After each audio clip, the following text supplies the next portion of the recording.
Hey guys, it's Veronica and welcome to Stormies Stories. A brief introduction. I wrote an introduction. I think it's really amazing. I've always loved words. I've loved communicating in a way that made me feel good, that my message was the way I wanted it to be crafted, I guess. But the introduction I'm about to read to you was something I said to somebody just kind of talking out of my ass, and I didn't really remember it. But they did. And I realized how important the things we say are. And so my introduction to my podcast is that the world is a magnificent place and that life is magnificent. The various tastes and the smells and the experiences make us who we are. The mind is a rubber band. And when you stretch it, it can never go back to how it was before. I grew up in a small town, basically in the middle of nowhere.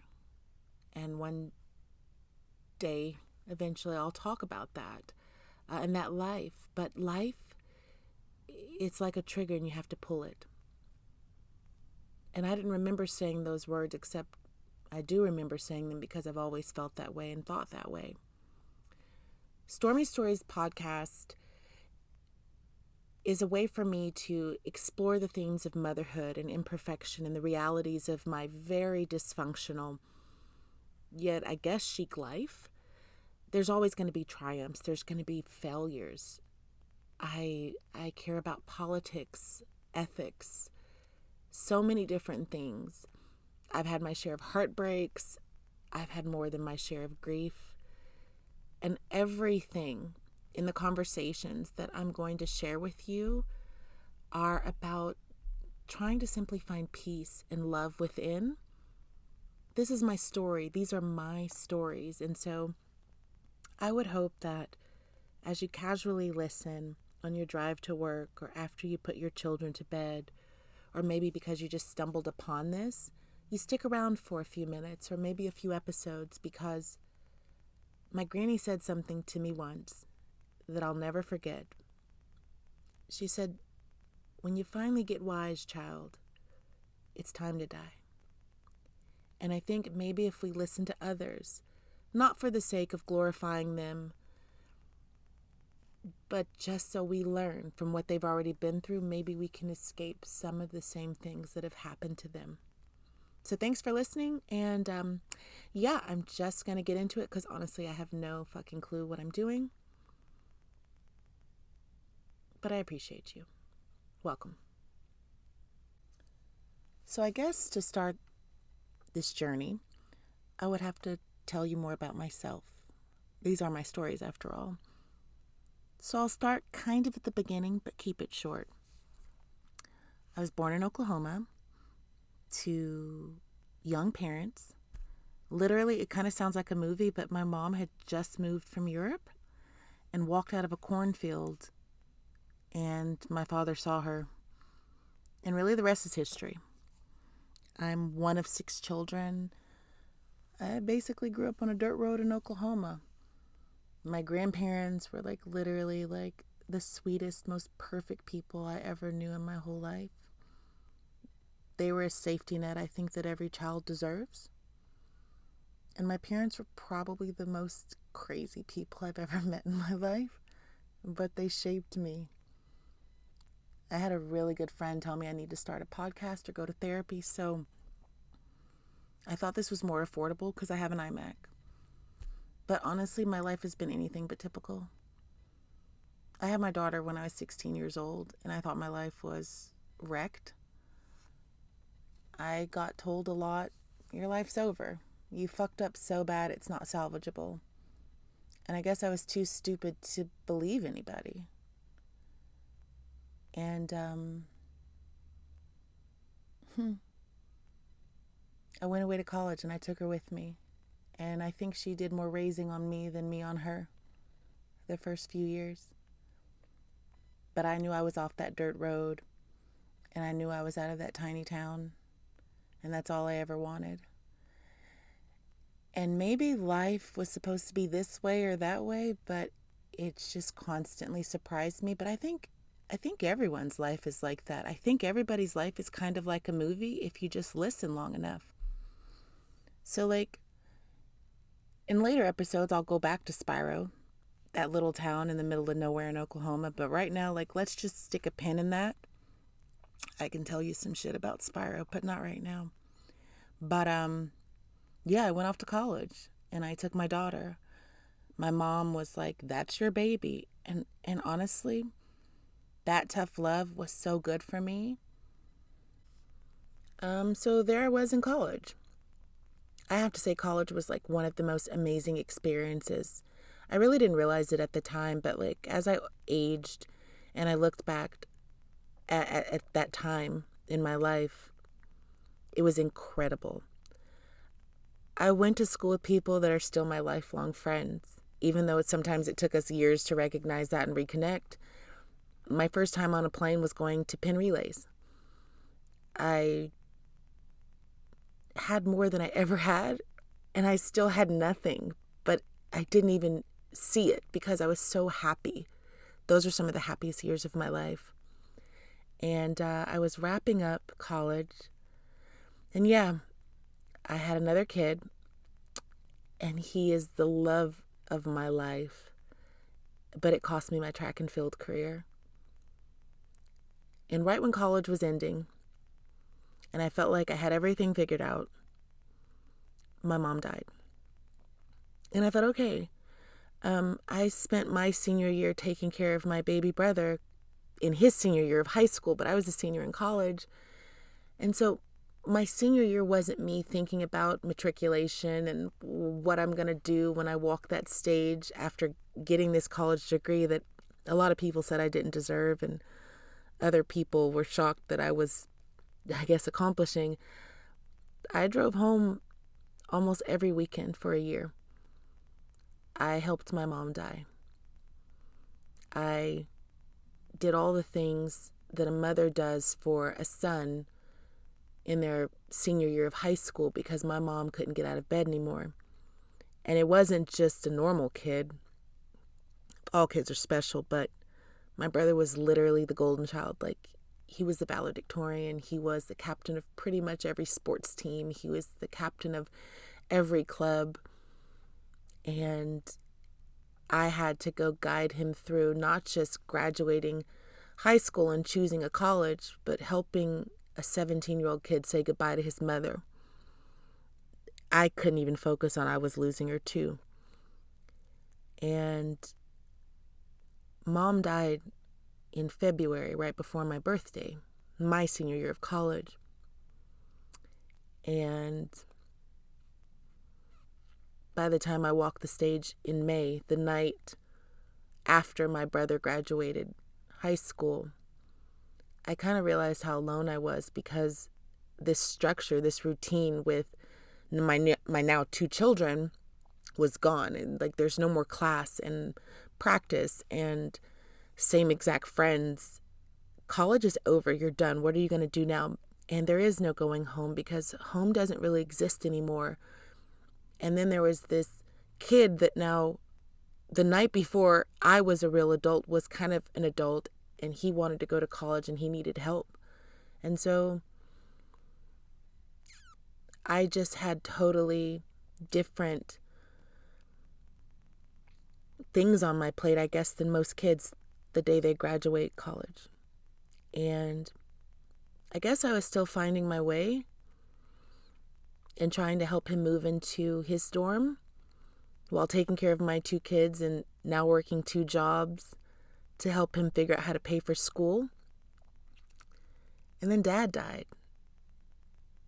Like, literally, Dad died a few months later. And it wasn't the same as losing Mom, but I think that feeling in the pit of your stomach, that loss, as much as it hurts, it just makes it hurt worse if that's possible.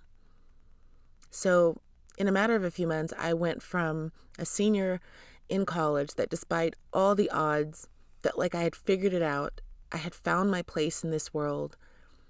I knew what I was going to do. I felt good. I felt strong. And then life just kind of flipped me upside down, and I was isolated, alone, confused, and absolutely not just the only person I could count on for me, but I felt like my brothers and sisters were all looking at me like, now what? And I was making it up every single day. So, in true Veronica fashion, I told my boss one day, working for a bank, it actually landed a really good job. I told him I felt sick and I went home. And I dragged everything out of my apartment and put it on the front lawn. And I sold it in a garage sale. And I packed up my dog and my kids and I drove across the country. And that was it. That was the last time I ever lived in Oklahoma. Like, my boss thought I was on a medical leave. And he called me one day and said, Veronica, I saw you on MTV today. What the hell are you doing? Are you ever coming back? And I hung up the phone and I blocked him.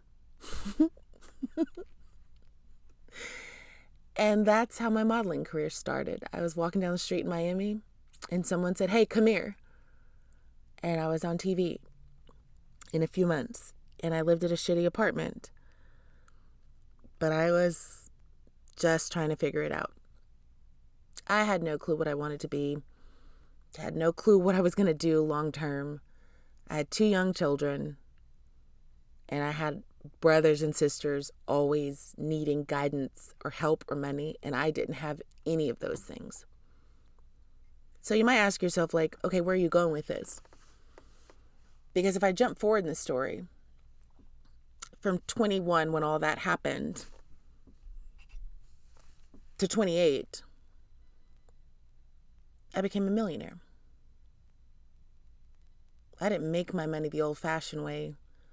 I made my money the old-fashioned way. I married a plastic surgeon.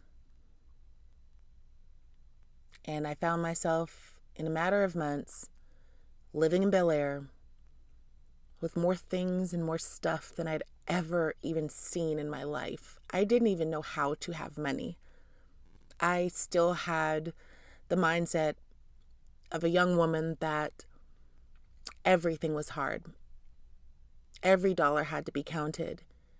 I didn't even understand how much my jewelry and my purses and my shoes and my house cost. I didn't even understand it.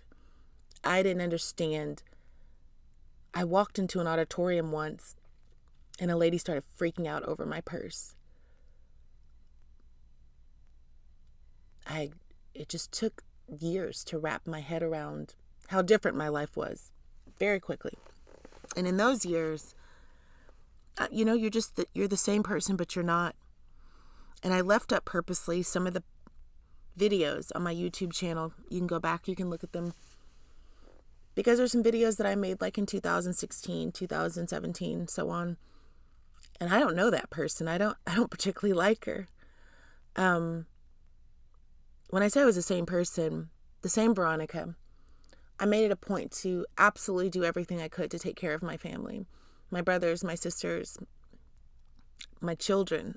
I had more children. And, but I lost touch with that girl on the dirt road. The things I thought were hard, the things I thought that were a nuisance, I forgot what it was like to bury 2 parents. I forgot what it was like that every dollar mattered so very much to so many people. I wasn't disillusioned. I was kind of like that feather in Forrest Gump, you know? You're just floating in the wind.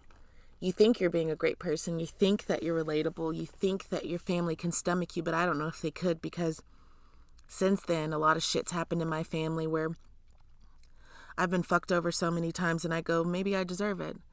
Maybe I wasn't a good person for a long time.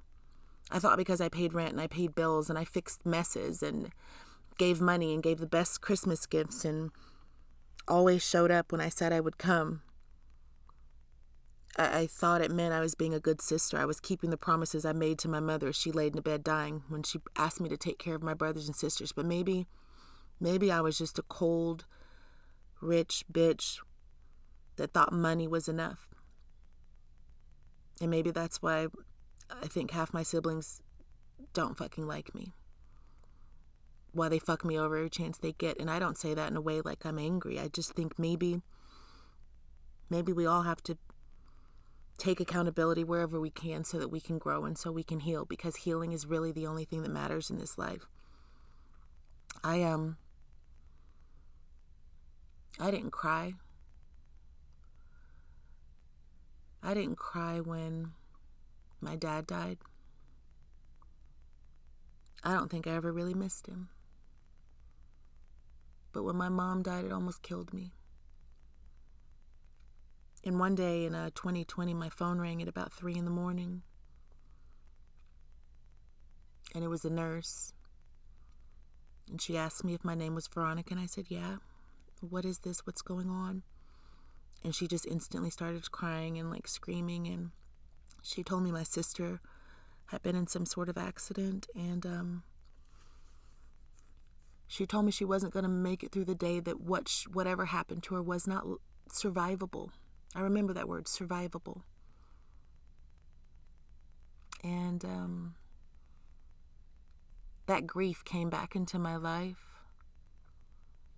That grief I thought I had escaped because I had money and because I went on reality TV for like a few hours, and my life was hard because no one understands what it's like to have that much responsibility. I thought my life was hard because everyone assumed I was a gold digger because I had a Rolls Royce or because I had a big diamond ring. I felt like my life was hard because I constantly fussed at my kids because they'd make the maids clean their rooms and they wouldn't do even the most basic chores. But that morning when my phone rang and I knew my sister would die before the sun went down, I knew and I remembered what something that's hard, what that really means. And I remembered everything that had ever happened. And you know, I think life is just, it's up, it's down. Life is bipolar. I think everybody, quite honestly, is mentally ill, but we do our best to manage. And the next Christmas, my favorite person in the whole world, my granny, she died too. And the last thing she ever said to me was, "Hey, I love you, sunshine. Choose to be sunshine more than your Stormy." And so the last few years, I guess I've just been on this journey of, what am I responsible for? The good and the bad. How can I be the best person? Not for anybody else, not for any other reason except for life is hard for everybody. We're all going to die, and we all have to take this tiny little drop of time we have and pour something good back into this world. I don't want to be like my dad at his funeral where nobody cried. I want people to call my children in 20 years like people do for my mom. Just to say hi and to tell me, hey, I still miss her a lot. And I want to live my life in a way that I'm never that out of touch person again. And so, yeah, everybody has a story. Everybody has so much going on. And so throughout this podcast, it really is a healing journey for me. I just want to kind of unfold this flower of my life in small segments that, if it can, even for a moment, make someone seem rather heard, understood, or there's something similar. Yeah, you can be rich and miserable. You can be poor and happy. The whole world can look at you and say you're absolutely beautiful, and you can feel like the ugliest person in the world. And you can be poor and fat and be at peace and have the most peace inside your heart than you've ever had in your life. You can be on television and be lost, And you can be invisible and still feel that that's better. Because life is a flower that is, I think, always in bloom until the flower dies. And when I die, I want to be like my granny. I don't want a fucking funeral. My life was my testimony, and that's just fucking it. So like Shawshank Redemption said, like, get busy living or get busy dying. These are my stories. I'm going to have a cigarette. And being vulnerable is really, I think, beautiful. But like, I'm shocked right now. Like, I'm literally shaking because I'm really doing this. I've always taken myself so seriously and I want to be viewed a certain way. But nah, I'm just a small town piece of country trash that loves really hard. All I care about is my kids, and I hope that somebody hears this, smiles, and over the episodes goes, everything will be fine. So good luck to you. Have a great night, and thanks for listening. These are Stormy Stories.